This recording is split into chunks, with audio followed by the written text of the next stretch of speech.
नमस्कार। आज मैं आप सबों को कल्याणपुर विधानसभा के चर्चित चेहरा, हरदिल अजीज, युवा कर्मठ, कल्याणपुर विधानसभा के सह प्रभारी अखिलेश कुमार सिंह उर्फ नन्हे बाबू से रूबरू कराता हूं। और आइए कल्याणपुर विधानसभा के संदर्भ में आज मैं परिचर्चा करता हूं। सर, आप अपना नाम, पता और कल्याणपुर विधानसभा के संदर्भ में बताएं। अखिलेश कुमार सिंह नाम हुआ मेरा। पार्टी के स्तर पर विधानसभा सह प्रभारी के रूप में काम अभी हम कर रहे हैं। और कल्याणपुर में तो हमारे कर्मठ और जुझारू जो विधायक हैं सचिंदर जी, पूरे विधानसभा के लिए उनका जो काम है काफ़ी सराहनीय है। जिस कल्याण की आस में कल्याणपुर की जनता ने उनको चुनाव में वोट करके जिताया, उस पर वो काफ़ी खरे और सराहनीय उतर रहे हैं। वैश्विक महामारी कोरोना में आपके क्षेत्र के लोगों को केंद्र सरकार के द्वारा, राज्य सरकार के द्वारा या आपके विधायक के द्वारा क्या क्या सुविधाएं दी गई, कौन सा कदम उठाया गया? हमारे सांसद गार्जियन, पार्टी के गार्जियन राधा मोहन जी की तरफ से सबसे पहले पहल उन्होंने ही की। राधा मोहन जी की तरफ से हमको लगता है कि पूरे उनके संसदीय क्षेत्र में लगभग 1.5 से 2 लाख मास्क, उतना ही साबुन और उतना ही सैनिटाइजर की व्यवस्था की गई। इस वितरण के क्रम में राधा मोहन जी अपने संसदीय क्षेत्र में सारे विधायक, पिपरा में श्याम बाबू जी को, कल्याणपुर में सचिंदर जी को, मोतिहारी में हमारे जो नगर विधायक हैं प्रमोद जी, जो मंत्री भी हैं, सबको लगाया। और जितने भी बूथ स्तर तक के कार्यकर्ता थे, हमारे यहाँ सप्तऋषि का गठन हुआ है, हर एक बूथ पर 7 लोगों की कमेटी है। तो सारे सप्तऋषि से लेकर जितने भी हमारे पार्टी के सदस्य या विपक्षी पार्टी के भी जो भी निर्वाचित सदस्य हैं, सबको दिया उन्होंने। यहाँ तक कि पुलिस लोगों को भी दिया। पुलिस वाले भी कई प्रकार, राधा मोहन जी हम लोगों को मीटिंग ले रहे थे सचिंदर जी के आवास पर, तो उन्होंने बताया कि हमको डीएसपी रैंक के पुलिस ने पहले फ़ोन किया कि सर हमारे यहाँ न मास्क है न सैनिटाइजर। यानी कोरोना वॉरियर्स को भी आपकी पार्टी ने उतना ही सम्मान दिया और उतना ही अधिकार भी दिया। पुलिस को भी उन्होंने दिया। जिले के और सारे डॉक्टर्स लोगों को, मोतिहारी में जिनके पास मास्क की सुविधा नहीं थी, जो लोग कोरोना से जंग लड़ रहे थे, उनको भी, बहुत सारे बुजुर्ग लोगों को भी, और जनप्रतिनिधि चाहे हमारे पार्टी के लोग हों या दूसरे विपक्षी पार्टी के लोग हों, किसी को उन्होंने पक्ष विपक्ष को नहीं देखते हुए सारे लोगों को लगभग 1.5 लाख मास्क, बताए ना, 1.5 लाख मास्क हो, लाइफ बॉय का बड़ा वाला साबुन हो, एक छोटा छोटा पीस सैनिटाइजर का हो, इवन आप मीडिया कर्मी लोगों को भी वो बांटे। प्रवासी मजदूरों के संदर्भ में आपकी गवर्नमेंट क्या कर रही है? प्रवासी मजदूर के संदर्भ में तो पूरे जहाँ जहाँ विद्यालय, सारे विद्यालय को, जो भी प्रवासी मजदूर, लगभग 20 लाख के आसपास में प्रवासी मजदूर आया बाहर से बिहार के लिए, तो उनको आने के साथ ही बिहार सरकार का निर्देश था कि जो भी विद्यालय है सब में उन लोगों को 14 दिन के लिए क्वारंटाइन किया गया। 14 दिन के अंदर में कोरोना का लक्षण अगर दिख जाता है तो उनकी जांच होगी, उनकी व्यवस्था होगी। साथ ही साथ जो मजदूर यहाँ पर आए उनको एक लुंगी बिहार सरकार की तरफ से, एक गंजी, एक गमछा, एक मच्छरदानी, एक बेडशीट, एक जो है सो जग, एक मग, एक साबुन, और प्रतिदिन सुबह शाम का नाश्ता और भोजन। साथ ही साथ जाने के समय में जब जो भी क्वारंटाइन सेंटर पर जो प्रवासी मजदूर थे, अब तो उनका सबका विदाई हो गया, हम लोग भी उसमें साथ थे। माननीय सांसद राधा मोहन जी की तरफ से एक एक नींबू का पेड़, एक एक गुलाब का फूल और एक एक मास्क और साबुन के साथ उन लोगों को विदा किया। मजदूरों के रोजी रोटी के संदर्भ में आपकी गवर्नमेंट क्या कर रही है? देखिए, इसके पहले ही मोदी जी ने जनधन योजना की शुरुआत बहुत पहले, हमको लगता है कि 2014 में ही वो की। और जनधन की शुरुआत में मोदी जी आज के डेट में उसका फायदा हमको आज देखने में यह मिल रहा है। बैंकों में सबसे पहले 500 रुपये का 3 किस्त जनधन वाले खाते में इस कोरोना काल में। इसके अलावा जो लोग भी किसान निधि योजना से जुड़ा था मोदी जी के साथ, जो उनका था कि भाई हर एक किसान को 2-2 हज़ार हम देंगे, साल में 6 हज़ार का पैकेज, तो सबसे पहले तो उन्होंने, हमारी सरकार 500 रुपया हर एक जनधन खाते में, चाहे वो गरीब मजदूर हो, मतलब जो भी सिस्टम में डाला। इसके अलावे सरकार ने 3 महीने का राशन में आप चावल लीजिए, गेहूं लीजिए, और इसके साथ साथ केवल चावल और गेहूं की ही व्यवस्था नहीं, साथ में प्रत्येक यूनिट पर 1 केजी दाल की भी व्यवस्था थी, जो सरकार ने 3 महीने के लिए फ्री किया कि भाई हमारे जो भी गरीब मजदूर हैं इस लॉकडाउन में जिनका काम नहीं चल रहा है, मजदूरी नहीं मिल रहा, उनके लिए मुफ्त भोजन की व्यवस्था हो। साथ में 500 रुपया हर एक परिवार को जनधन खाते में आया। साग सब्जी के, मैं तो साग ही सब्जी समझूँ। प्रधानमंत्री नरेंद्र मोदी जी के द्वारा प्रायोजित जो यह कार्यक्रम रही कोविड-19 के तहत, या भारत के प्रत्येक घर को उज्ज्वला योजना के तहत मुफ्त गैस, राशन की राशन जो भी उपलब्ध कराना था, क्या आपके क्षेत्र के लोगों को इस सुविधा का लाभ मिला? एकदम भरपूर लाभ मिलता है। उज्ज्वला योजना में हमारे पड़ोस की पंचायत में एक गैस एजेंसी चल रहा है, पूरे विधायक हैं स्वर्गीय जमुना यादव जी, उनके यहाँ से हमारे गांव में, क्षेत्र तो छोड़ दीजिए, मेरे गांव में लगभग कई हमारे ग्रामीण जो बीपीएल में हैं, गरीब, उनके यहाँ से गैस कनेक्शन फ्री में लाना और साथ में उसका लाभ उठाना, वो सब तो काफ़ी प्रसन्नचित से बोलती है कि एक समय था कि हम लोग अपने बच्चे को पढ़ने के एवज में भेज देते थे बगीचा में, कि वहाँ से कुछ पत्ता को बिटोर कर ला, और उस पत्ता को चूल्हे में झोंक के वो माताएँ खाना बनाती थी। स्थिति वैसी थी। और उस खाना बनाने के दरमियान में बहुत सारी बूढ़ी महिला हमारे गांव में भी हैं, शेड्यूल कास्ट में छोटे छोटे वर्गों में लोग है, उन लोग बताता था कि बउआ हमारा आँख का रोशनी तो इस धुआं से चला, और हमारा लड़के का जिंदगी उसको भरण पोषण करने के लिए पढ़ाई की जगह में पता में चला। ये तो मोदी हमारे लिए भगवान के रूप में है कि गैस का कनेक्शन देके और हमको उस धुआं से भी वंचित किए हैं, पोल्यूशन से भी मुक्त किए हैं। हम लोगों का लाइफ काफ़ी सेफुल और अच्छा से चल रहा है। तो मोदी जी के जो जितनी भी योजनाएं हैं वो धरातल स्तर पर हर एक गांव में और चारों तरफ सुचारू रूप से चल रहा है, देखने को मिल रहा है। आप लोग भी देखते हुए कि क्या हो रहा है। आप राजनीति में कब आए और आपने भाजपा को ही क्यों चुना? देखिए, राजनीति की तो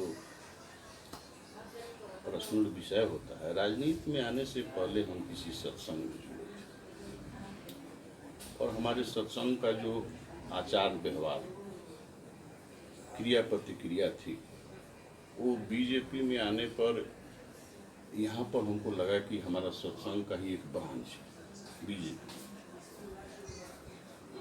एक उत्तम विचार, वंशवाद की राजनीति नहीं, ऐसा नहीं कि हाँ भाई कोई सांसद है, विधायक है तो उन्हीं के लड़के को प्रोजेक्ट किया जाए। हमारे यहाँ आम कार्यकर्ता, जैसे कि हमने देखा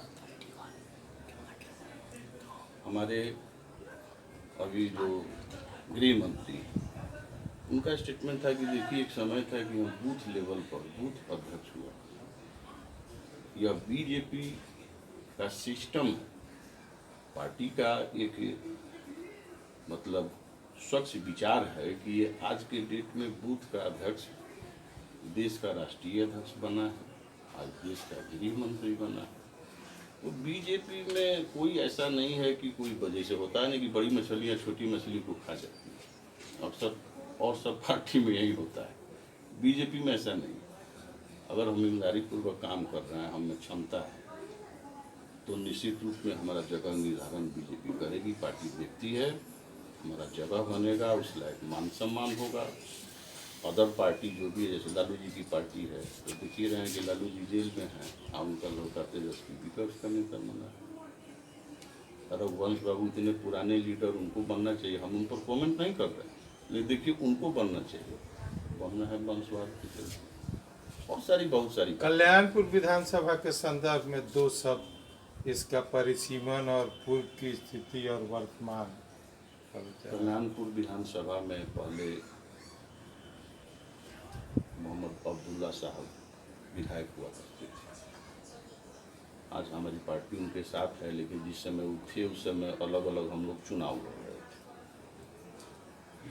उस समय हम केसरिया किसान मोर्चा के तरफ से केसरिया के प्रभार में थे, लेकिन जब हमारी पार्टी सचिंदर जी को वहाँ नॉमिनेट किया गया तो हमको लाया गया। तो जब कल्याणपुर विधानसभा में हम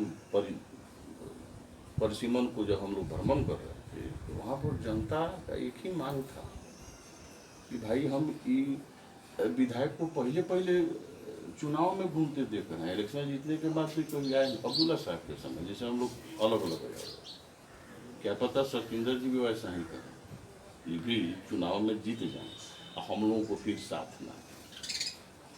बहुत तरह की बातें थी, बहुत जगह रोड का ठीक से बनाव नहीं था, बहुत सिस्टम बिगड़ा था। गैस जैसे उजाला योजना, प्रधानमंत्री का जो भी सिस्टम था वो ठीक से चारों तरफ लागू नहीं था। तो पहले के संदर्भ में कल्याणपुर में ही हम देखते थे कि कल्याणपुर की जनता कल्याण के आस में किसी सुयोग्य कर्मठ नेता को ढूंढ रही है।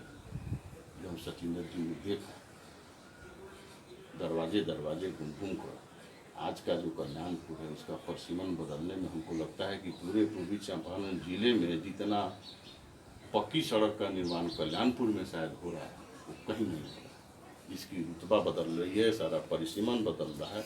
कल्याणपुर में आपकी जानकारी लेके मैं बता दूं, माननीय विधायक ने विधानसभा में क्वेश्चन किया और आने वाले भविष्य में यहाँ एक चीनी मिल की भी स्थापना की जाएगी, जिसकी मंजूरी सरकार ने दे दी है। हमको व्हाट्सएप पर सूचना है। आपके जिला में पहले से ही बहुत सारी चीनी मिलें हैं जो कि बंद पड़ी है, और फिर नए चीनी मिल का यह शगुफा क्या लगता है?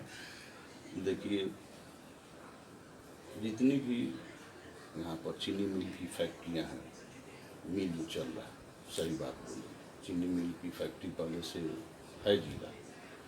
लेकिन मोतिहारी चीनी मिल के संदर्भ में भी हमारे माननीय कृषि मंत्री जो पहले थे, पूर्व कृषि मंत्री राधा मोहन जी ने बात किया था। अब सारा जो सिस्टम है प्राइवेटेशन में, अब मोतिहारी के विषय में सुना जाता है कि चीनी मिल शायद बिरला परिवार या टाटा परिवार से आता है। क्या डिजिटल की उम्मीद है? इस चीनी मिल का जो संरचना होगा वो डिजिटल चीनी मिल होगा? अब जो भी काम होगा निश्चित रूप में डिजिटल के तौर पर ही होगा, क्योंकि युग बदल रहा है, मोदी युग है।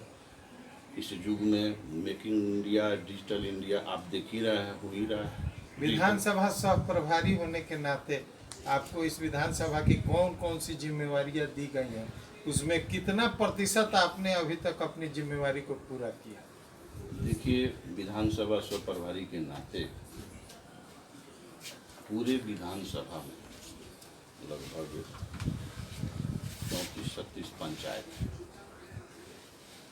हमारे यहाँ 3 सांगठनिक मंडल तो 2 है, कोटवा और कल्याणपुर, लेकिन संगठन के हिसाब से 3 मंडल में इसको बांटा गया और 4 हो गए। कोटवा को भी 2 भाग में बांट दिया गया, उत्तरी मंडल और दक्षिणी मंडल। एक कल्याणपुर है और पूरन छपरा।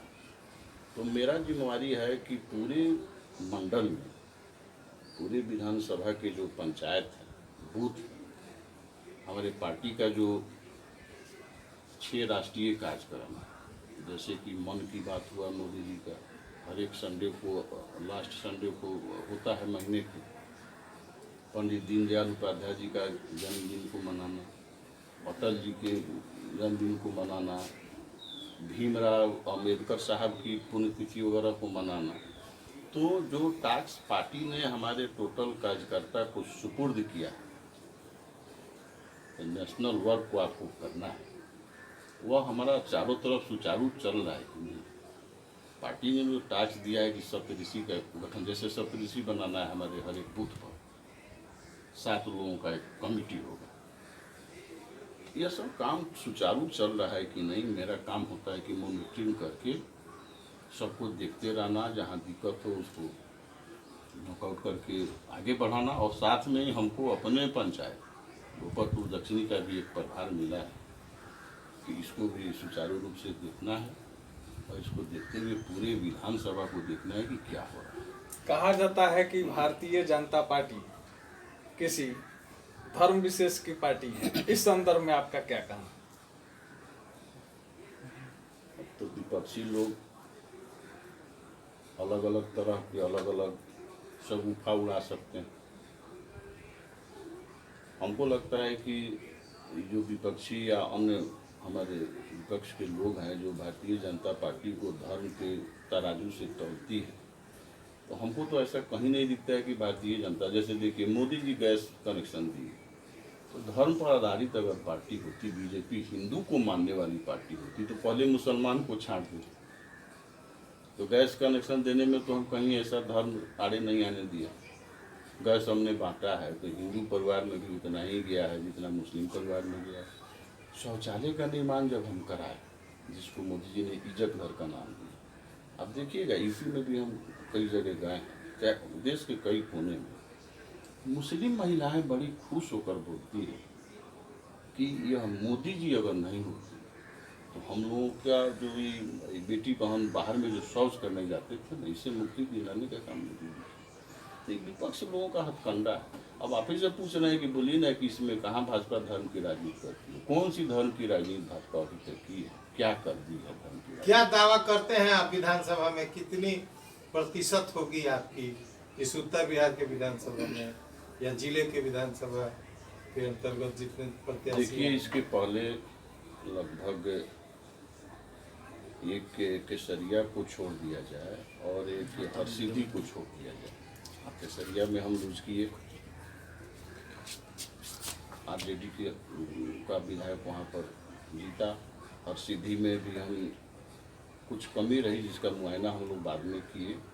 बाकी लगभग जिले स्तर में तो 6 हमारा जो विधानसभा क्षेत्र है, पूरे संसदीय क्षेत्र में 6 विधानसभा क्षेत्र है, 4 को तो हमने जीता ही है।